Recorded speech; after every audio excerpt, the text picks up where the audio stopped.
Visual ini kami samarkan karena mengandung unsur kekerasan. Dalam rekaman CCTV atau kamera pemantau, terlihat pria ini masuk ke dalam toko kelontong untuk membeli rokok. Namun, pelaku kemudian mengeluarkan senjata tajam dari dalam pakaiannya yang telah disiapkan. Pelaku kemudian mengacukan senjata tajam ke pemilik toko dan memanjat etalase toko untuk mengambil telepon seluler milik korbannya. Pelaku kemudian melarikan diri.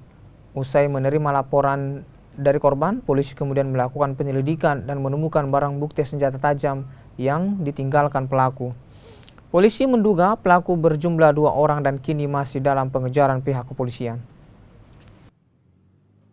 Itu kejadiannya jam 2:56.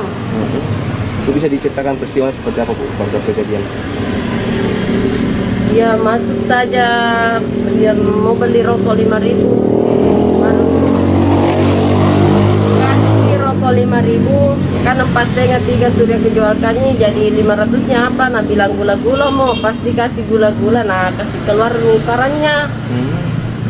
Baru pas nah kasih keluar parannya, nah bilang ki dulu minta ke HP-mu, tapi belum pina kasih lihatkan parannya. Jadi itu penjualku nah tidak tahu bilang ada paran di belakangnya, jadi langsung mengancam pakai parang.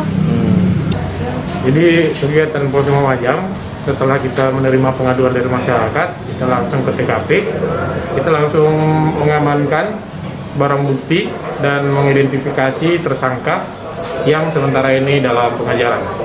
Tersangka berjumlah 2 orang, 1 orang turun dari motor